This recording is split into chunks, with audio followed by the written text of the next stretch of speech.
Hey, stargazers. Happy Monday morning, March 3rd. I hope you'll join me for a cup of coffee and a chat about what's going on in the stars this week. Welcome to the first video of my new series. So new, it doesn't even have a name yet. It doesn't even have a format yet. What's it going to be about? What's it going to be like? Only the gods know. And you and I, we're going to find out together in real time as it actually unfolds. Every Monday morning, I'll be here talking about the astrology of the week, bringing art and archetypes and beautiful little snacks for thought straight to your ears over my morning coffee. And I hope you'll join me. So this week, March 3rd through 9th, we actually don't have a ton of discrete transits going on. And that's honestly pretty fortunate because the astrology of March 2025 is absolutely packed.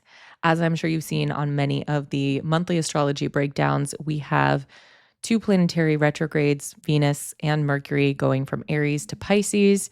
We have two big eclipses, one in Virgo, the first in Virgo, and the final eclipse in Aries. So we are handing over that eclipse cycle from one sign axis to the other officially. And at the end of that, Neptune will begin its ingress into Aries. Neptune has been in Pisces since 2011, and it will fully transfer over into Aries in 2026. So we begin this week, and one of the biggest transits of the week actually begins just before this week starts on March 1st with Venus retrograde.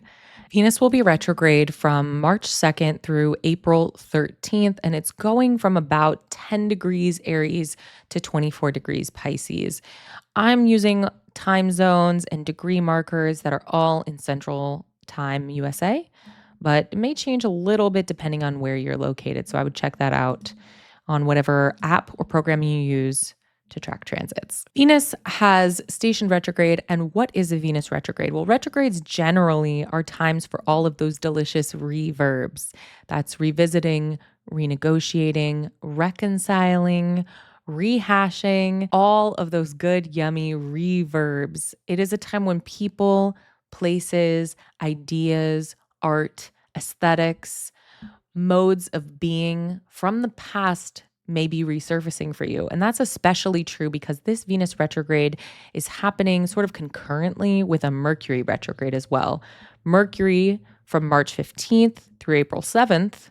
So a little shorter than the Venus retrograde, but happening from similar degrees, 9 degrees Aries back into 26 degrees Pisces. This is a very prominent period with both of those retrogrades. Now, we'll talk more about Mercury stationing retrograde next week when that actually happens, but let's talk a little bit about what this Venus retrograde really means because it's coloring the astrology of this first week. And there are blessedly few discrete transits in this first week. We really get some time to kind of attune to the energy that's happening in Aries beginning with this Venus retrograde. Venus is often talked about as a symbol of harmony and beauty and peace. But right now, Venus is in her detriment, which means that she's out of context. She's in Aries, which is a sign of battle and warfare and gnashing of teeth and the clashing of arms. It's a sign of independence and an initiatory sign of raw momentum. So, what really common ground exists between the two of them? Well, I think it's important to point out that astronomically, the planet of Venus itself is a deeply volcanic planet. Venus's surface is actually covered in volcanoes. There's like 1,600 or more major volcanoes, which really gives us an entry point into the common ground that Venus and Mars have. And of course, in ancient astrology and in the archetypal realm, Venus and Mars are the illicit lovers of the zodiac. So are they really antithetical to one another? That's for you to decide.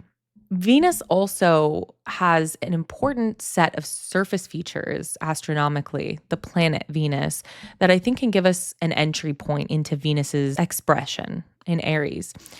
Because Venus doesn't have like sort of tectonic plates like the Earth does, it can't absorb shock. It actually holds the scars and bears the scars of all the meteorite impacts that happen on Venus's surface. There are thousands of scars that Venus carries from being battered by meteorites. And despite being farther from the sun than other planets, Venus is actually the hottest planet in the solar system and is covered in this sort of like deeply pressurized sulfuric acid cloud. Venus also rotates backwards. Venus actually has a retrograde motion in its orbit, which makes it, in a way, naturally contrarian. I think that's pretty interesting considering that we usually consider Venus to be a planet of social norms and fitting into the social norms. So, all this is just to say, Venus retrograde in Aries wants us to understand our strengths, wants us to revisit those places where we've been battered by meteorites. What can we learn from all of those scars?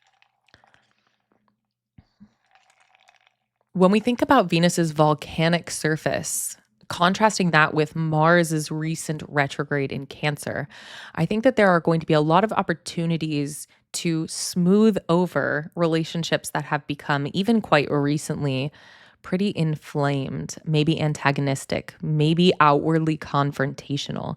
If you have relationships that have devolved into a space of confrontation, this Venus retrograde is your time to consider what reconciliation might look or feel like. And that doesn't necessarily mean that you need to be putting yourself out there right away, but even letting those thoughts percolate, especially considering we have Neptune coming into Aries at the end of this month and then Saturn. There is some big motion that's happening in a long storyline between now and next February. So I would say use this Venus retrograde and use this March as a fact finding mission. Dig in and look at what has actually happened. Check out the record, check out those scars of where meteorites have hit, check out those past volcanic eruptions and catalog them and poke and prod at them theoretically to see what you need to be learning and taking away. This is also a time to really think about your optimism, your things in your life that you've needed to initiate, anything you know that you've needed to do for so long, but you haven't felt it was the right time, or you haven't had the right kind of support or the right kind of energy in your body. Maybe Mars retrograde really dehydrated you like a crusty old tumbleweed. This is going to be a time to step into that. My friend Sarah Posh and I did a year ahead workshop where we talked about a little slice of life motto mantra for every little part of our chart. We all have an Aries part of our chart, and that part of our chart is tired but needs to step up into leadership. More resources are going to be available this year energetically for us to step up in that Aries part of our chart. And that's really what needs to happen. So use the Venus retrograde, eventually the Mercury retrograde. We'll hash this out again next week. Use it to get a sense of what kind of resources you need to step up and be into that Aries independence, into that fire. Venus is going back into Pisces, the sign of her exaltation, from Aries, as is Mercury. So there's a sense that she's forgotten something really benevolent for us back in Pisces. Think about that storyline and what it might mean for you. Okay, so what kind of archetypes can we look to better understand Venus retrograding through Aries? A fabulous example that kept occurring to me as I was thinking about the astrology of this week was Furiosa from Mad Max Fury Road. So Furiosa is pretty interesting because she's fiercely independent. She is fighting for liberation, and not just liberation of herself, but liberation for others. And she does so in the way of sort of a maverick. She's an outsider to the very well-defined social structure and the social system in this movie. She really defies the system and does not accept oppression as a norm. She's going to do her own thing using sheer willpower and brute force, by the way. Her fire, her rage, it's sort of ice cold in some ways, but it really expresses itself in that Venusian surface, volcanic way at a few points throughout the film. She is scarred, much like the crater impacted surface of Venus as well. And Aries is a sign that is really all about survival. Her mission, though, isn't just about surviving. And that's that sort of Venusian expression that's coming in there, as well as the sort of significations of the sun and Mars, which are very Aries. She has this loyalty to the Immortan Joe's like harem figures that she's protecting and trying to save and liberate, but she's expressing those desires and she's expressing that loyalty through action by doing. So she's not sentimental, she's not sort of overly nurturing even. She is devoted in an undeniable way, but in a way that is about action and not emotion and not caring through nurture. She also has, of course, physically this sort of like Venusian, it's literally Charlize Theron, one of the most beautiful women alive, but has these sort of classic battle scarred visual symbols. She has a bionic arm, she has a shaved head, she's got this sort of black war paint on her face. So she has definitely sacrificed, which is also sort of a theme of Aries on occasion. And one of the key words for an Aries expression and the Aries sign is I am. Those are the key phrases of Aries. But Aries's I isn't just about the individual and the ego, which is kind of something that people commonly get wrong about Aries. When an Aries takes you into their tribe, you are part of the I of Aries. And that is very, very represented with Venus in Aries and totally represented by Furiosa and Mad Max Fury Road, because that tribe of women becomes the I, and she is not going to let them be recaptured and return to the clutches of Immortan Joe. One last thing I'll say about Furiosa is that in the big fight in the end, she's not waiting for a hero. She's not waiting for someone else to take on the fight. She's ready to do it, and she's going to do it for what she believes in. This is a really powerful archetype. Another one that was really occurring to me was Joan of Arc, the divine warrior. Now, this is kind of tapping into a little bit of what's coming with Neptune coming into Aries. So it may not feel as close and accessible until the end of this month. But Joan of Arc is a very Venus and Aries figure in history. She was a teenage girl who led armies into battle. She defied gender roles and was driven by this sort of like unwavering personal vision that she had, and this ambition and this goal and this knowledge that she was going to be the one. I am the one to do this. Where Aries is about bravery and independence and fighting for what you believe in, sometimes against really ridiculously impossible odds. She even claimed that she had divine guidance from spirits. And that is so about this Pisces Aries border. She felt that she had a divine conscription to behave in the way that she behaved, but she wasn't doing it passively. She was sort of enacting this vision through action. There's also an inherent contradiction in the story of Joan of Arc, which is important when we think about a planet in detriment. There is often some sort of inherent contradiction. And in both of the stories of these individuals, we hear that contradiction. Joan of Arc was deeply devoted to her spiritual convictions, but she expressed them through pure action, through literal combat, and through direct war in some ways. She also has this martyr-like quality about her where she was literally burned at the stake, which is an incredibly Aries visual symbolism, but she became immortalized as a hero. And that really ties into the astrology of this month in the sense that Neptune is sailing into Aries and has some things to say about martyrs and heroes. We'll learn more about that later this month. Now, if you're interested in what Venus retrograde means astrologically, let's talk, or check out one of the amazing astrologers I've linked in the description. These astrologers, we have people like Chris Brennan, Nick Dagan Best. We have people like Pallas K. Augustine. We have people like Adam Ellenboss. They talk really eloquently about Venus retrograde, what that means, how you can work with it, how you can use it, how it expresses itself over time. I also have a post on my blog, and it's linked on my Instagram profile, with a Venus retrograde worksheet that tracks Venus retrogrades back through several decades. A lot of really important life cycles can be tied to Venus retrogrades. These are very valuable to dig into. Things like sobriety journeys or romantic relationships, interpersonal family dynamics can be really tied to the Venus retrograde cycle. Looking back, you might be really surprised to see that some part of your life, maybe it is a career journey, maybe it is a love journey, is tied to this Venus retrograde cycle. And it's really helpful. So check that out on my blog and my Instagram if you haven't already. Okay, with all of that stage being set, we actually begin the week on March 3rd with Mercury entering Aries.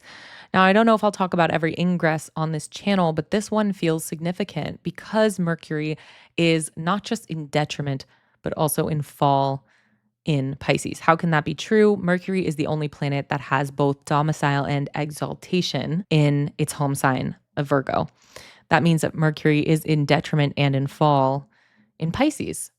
Now, Mercury moving into Aries might sound like a good thing, leaving Pisces. And in some ways, it may be. Mercury is moving into a place that is more direct, that's quicker, that's more impulsive. Some of those are pretty mercurial associations. But Pisces is a place where right now, Mercury and Jupiter have a condition called mutual reception, which means that Mercury in Pisces is ruled by Jupiter, and Jupiter in Gemini is ruled by Mercury. They're in each other's hotels, essentially. They're doing a couch swap. Now, this condition of mutual reception actually helps them make them both more effective at legislating their agenda. And making a benefic more effective is something we always want. Making Jupiter happy, we always want that. So when Mercury leaves Pisces, it's actually going to change the expression of Jupiter and Gemini. Not to fear, of course, Mercury is retrograding back from Aries into Pisces, where it will benefit from that mutual reception, although maybe also degrade itself in its detriment and fall of Pisces. That brings us to pretty much the only transit in a discrete way of this entire week, which is that on March 7th or 8th, depending on your time zone, the sun in Pisces will trine Mars in Cancer. I like to think about the sun and Mars as being little co-conspirators in ambition, in drive. They together are the domicile ruler and exaltation ruler of Aries. So their activity this month is actually really important as stuff is happening in Aries. This contact feels a little like Mars is a deep undercover agent out of context in the realm of the moon in Cancer. And Mars is kind of breaking cover for a minute just to give a phone call to his like police chief, son, boss, and let him know that the plan's still underway. Saturn is going to be really close, sort of combust the sun, not conjunct, but getting burned up. And I think that actually makes this seem a little kinder than it otherwise would be, but perhaps also means that there's not any Saturnian consideration or restraint happening between these two planets as they check in with one another. Now, what's the moon up to? On this show, we're going to talk about the moon a little bit, but we're not going to get overwhelmed. The moon is often where people start with transit tracking, and I think that that is why most people give up on transit tracking. It is hard to track the expression of the moon as it shifts every 2 days, basically. But right now, we have Mars in Cancer, and that's pretty relevant, especially considering we have 2 eclipses happening this month, one of which is always lunar. Moon this week goes from late Aries into early Leo, and it passes a few conditions of dignity throughout the week. So while the moon is in Aries, it enjoys that mutual reception with Mars in Cancer. That means Mars is in the moon's house of Cancer, and the moon is in Mars's house of Aries.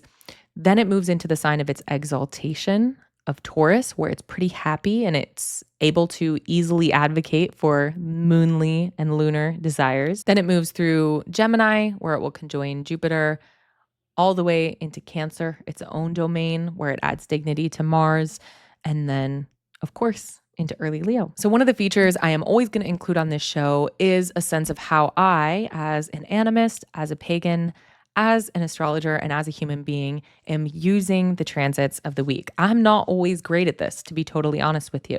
I don't do my own astrology, and that is just the way that it is. But I do a lot of work on an energetic level with planets, planetary energies, gods, and the world around me. So let's talk a little bit about how I'm going to be using the energy of this week.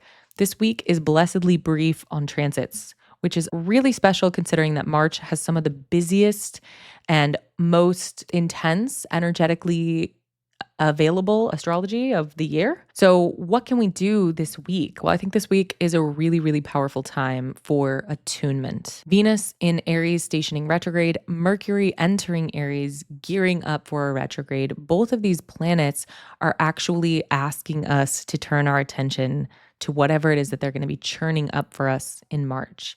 Astrologers have been eyeing March 2025 specifically and 2025 more generally as a year of dramatic change and a shakeup of energy for a really long time. This month has so much for us. So use this week, and I'm going to use this week to actually get a sense of where my energy is turning and try to attune to the changing tides of the astrology. Also, if there are any relationships that have been contentious in recent history or any reconciliations that you want to chart a path towards, this week would be a good time to start kind of dreaming that into place. In summary, for this week, Venus retrograde really is the big story. She's asking us to look at our relationships, our desires, our initiations, the things that we want to accomplish.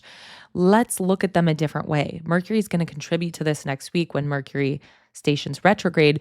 But for this first week with Mercury moving direct through Aries, it's going to add support to Venus. There may be some unintended consequences for Jupiter. If you have stuff going on in Gemini, you may be lit up with frazzle brain, as so many of us have been with Jupiter and Gemini. But with the Mars and Sun aligned, trining, witnessing one another as the co-rulers of Aries, there's going to be a push to act. Just be careful that you aren't burning bridges that you can't unburn on your way to achieve your ambitions. This week is an important time to get in touch with whatever Venus is asking you to revisit, and with Mercury's ingress into Aries, because Mercury is also going to be asking us to revisit some of the same ideas, places, people, things, but from a slightly different perspective. Now, this is going to be tricky to navigate with Mars and the Sun aligned and witnessing one another in a trine. Those two may ask you to burn down bridges. Venus may be asking you to rebuild bridges. This is going to be a week of tension between those two impulses. And if it's possible to sit in it, I think attunement is the most useful thing that we can be doing. Let me know what you noticed this week in the comments. Thank you for joining me for Monday morning astrology coffee show that will have a name. I assure you, we will have a name. We will have graphic design. We will have segments, all in due time and as the gods will it. I hope you guys all have a great week, and I'll see you again next Monday morning.